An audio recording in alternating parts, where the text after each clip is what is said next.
So, using a graphing calculator to determine the standard deviation, we're going to put everything into our lists like we did in the last unit. We're going to have it all as one list, so just one list of 5 pieces of detail, do the one variation stats, and then we can see that mu is represented by x with a line over top of it. Sigma is going to be represented by sigma x. So from that list that we had in the last lesson, there's going to be another piece of data in there that says sigma x. That is your value of sigma. So if I'm using a graphing calculator to do this, then I'm going to put in list 1, 170, 182, 193, 193, 212, and I'm going to do the one variation stats, and then I see that x with a line over it, which is the same as mu, is equal to 190, and I can see that sigma x, which is the same as just sigma for us, is going to equal 13.9, and it calculated the same data that we did. If every player grows by 5 centimeters the next year without doing any stats calculation, determine how we're going to have a change in the mean height and the standard deviation of the heights. Well, if every single person grows by 5 centimeters, then their average height should also grow by 5 centimeters.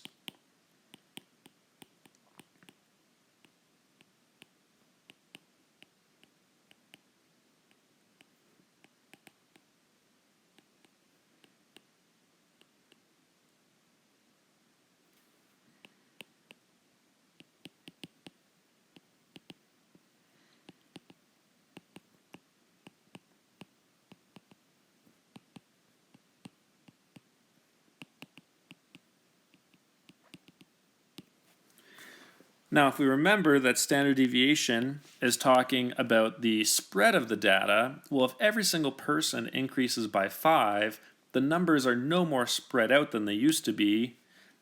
If everybody changes by the same amount, by 5, the standard deviation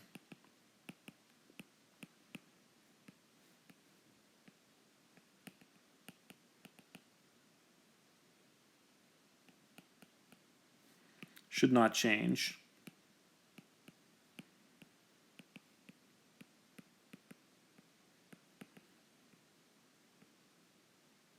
So even though the average could go up, how spread out the numbers are from each other will not. All right, we can do the same thing from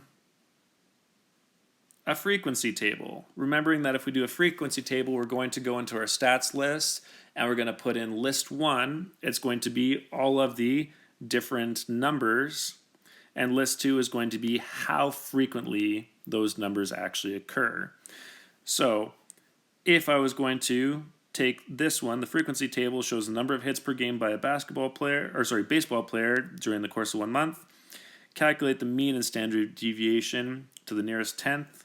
Then this is going to be my list 1. This is the number of hits that actually occurred. And this is going to be list 2, the number of times it occurred.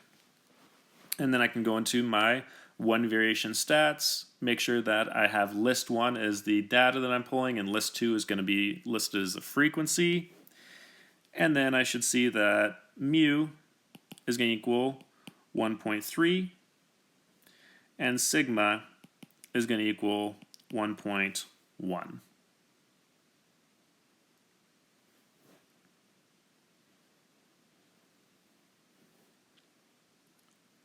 For the last example, consider the histograms representing the class results of 2 math quizzes. So we have a quadratics quiz, we have a stats quiz. Here, it's a frequency table, so this shows how many times that the numbers came up, and on the bottom we have a mark.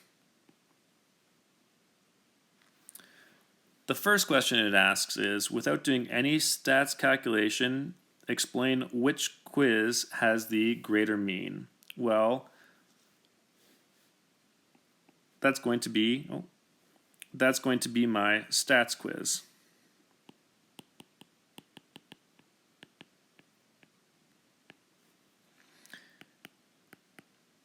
Because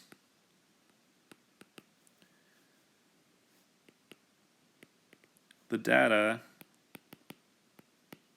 occupies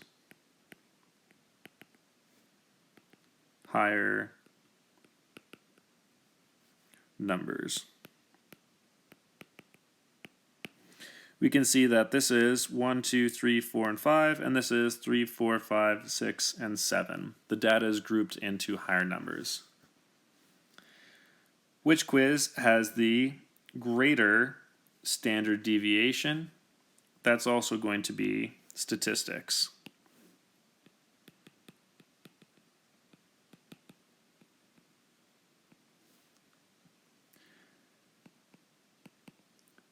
Because the data does not cluster around a single mark.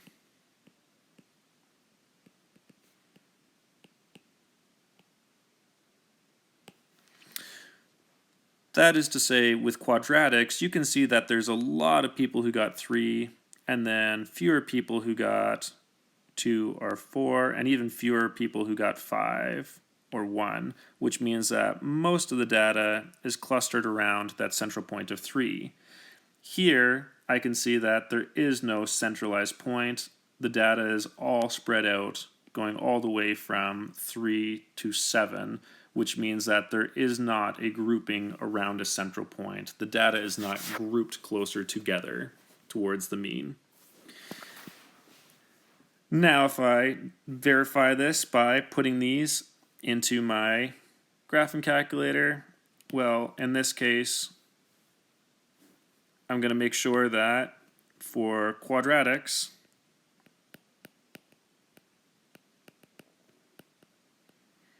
if I have my list 1 and list 2, my list 1 is going to say 1, 2, 3, 4, and 5. And then my list 2 is going to say that this occurred once, this occurred 3 times, this occurred 6 times, this occurred 4 times, and this occurred 1 time.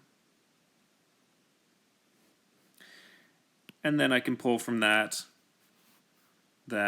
my mu is 3.1 and my sigma is 1.0. For stats, I'm going to do my list 1, I'm going to do my list 2. My list 1 should have the data of 3, 4, 5, 6, and 7. And my list 2 is going to state that this happened 3 times, 3 times, 3 times, 3 times, and 3 times. And when I put in that data, I can see that for stats, my mu or average score was 5, and my sigma was 1.4. That matches the information. I can see that stats has the greater average number, but it also has the greater standard deviation.